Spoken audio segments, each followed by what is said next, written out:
Olá, sou o professor João Quadros, né, dou aula no curso técnico de informática, né, e estamos falando sobre módulos de rede de computadores e vamos falar um pouquinho sobre Linux, né, da estrutura mais ou menos do Linux, né, e seu funcionamento em rede através de comandos. A estrutura básica é toda em diretórios, similar ao que acontece no mundo do DOS. Né? O principal diretório, o primeiro diretório é o diretório raiz. Ele é a base de toda a estrutura dos diretórios do Linux e equivale ao C dois pontos, né, do Windows, que é o raiz do principal disco. O outro diretório barra boot é o que contém os arquivos de inicialização, onde vão estar os arquivos do sistema operacional que vão ser carregados no momento que você ligar a máquina. O barra bin no Linux é onde estão os executáveis, né? No mundo Linux, os executáveis não são marcados por .ex, são marcados por outro tipo de identificação que o sistema reconhece e esses arquivos são gravados nesse diretório. O diretório dev, ele na verdade é o de device, né, de dispositivos. Então ele identifica todos os dispositivos, né, de entrada e saída do sistema. Por exemplo, o principal HD, se for um SATA, ele tem um diretório para ele que é o dev-sad. E as partições são subdiretórios dentro desse SAD. No caso de um disco IDE, por exemplo, é barra dev barra HDA. Então, cada dispositivo inserido e configurado para o mundo Linux gera no barra device um, um conjunto de diretórios associados a esse dispositivo.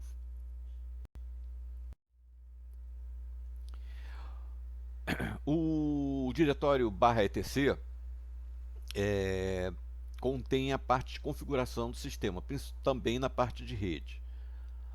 O diretório barra USR, apesar do nome, na verdade ele é o que contém comandos, bibliotecas e aplicativos, né? Sendo que as principais bibliotecas ficam no barra lib, que contém as bibliotecas similares ao DLL, DDL do mundo Windows. O barra temp é um diretório temporário que recebe arquivos na hora de instalação, desinstalação, de classificação temporária. O diretório home contém um diretório dos usuários. Cada usuário criado, ele cria um subdiretório debaixo desse home associado a esse usuário.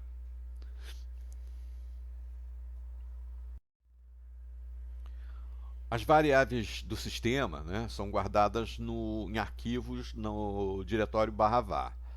O /root é o diretório do superusuário daquela máquina. Tá? O apt é o diretório de instalação. Para programas que não vêm com a distribuição. Por exemplo, você quer botar um programa que não veio com a sua distribuição de Linux, ele vai ser colocado no apt e você então vai instalar a partir dele. O mnt é o que permite a montagem dos dispositivos. Então, é, o diretório barra def vai conter os dispositivos, os arquivos dos dispositivos. E o barra mnt você vai usar para montar. O que é montar? Montar é transformar aquele dispositivo em algo acessível para para sua máquina. Enquanto você não montar, ele fica ali, mas você não vai poder trabalhar com ele.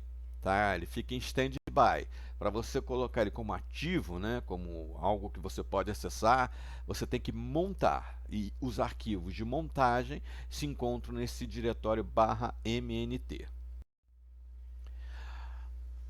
Vamos falar de alguns comandos. Esses comandos, a maioria deles são associados a redes, né?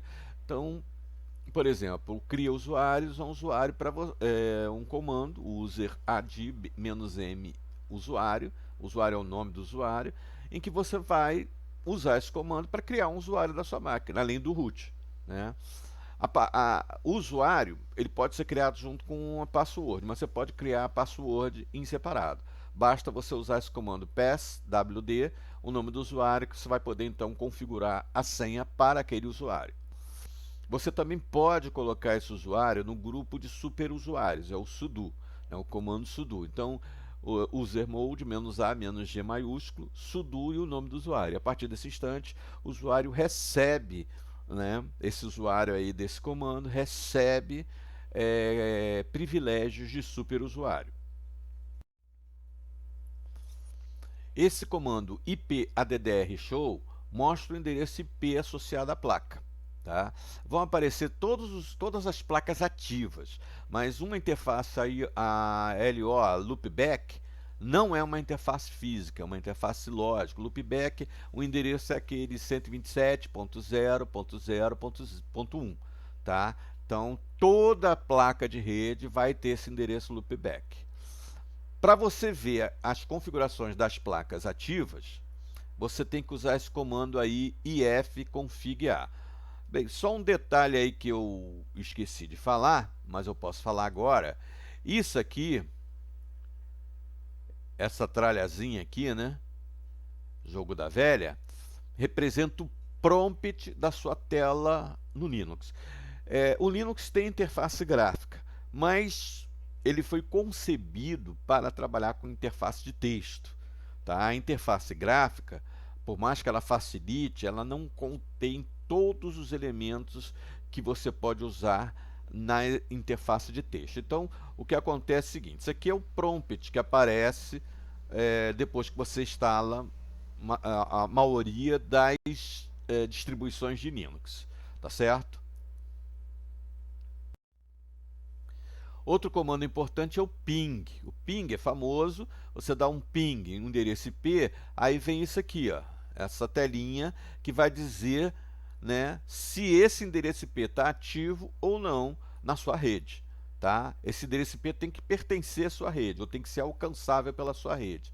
Então, nesse caso aqui, ele testa 4 vezes, envia 4 vezes, né, uma mensagem para esse endereço IP e recebe de volta, através desse protocolo aqui, o ICMP. O ping só funciona se o protocolo ICMP estiver ativo na sua máquina. Tá? Se ele não estiver ativo, o ping não vai funcionar.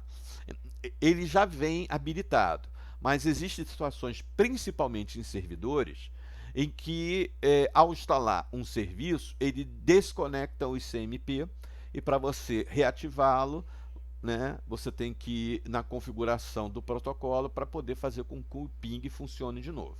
Tá certo?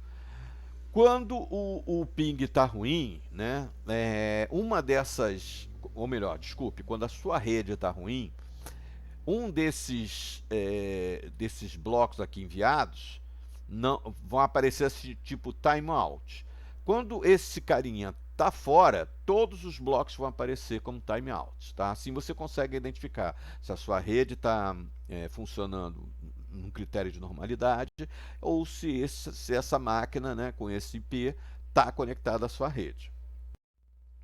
O netstat ele serve para ver as estatísticas da rede. Ele tem vários subcomandos onde você pode ver todas as máquinas ligadas na sua rede, tá?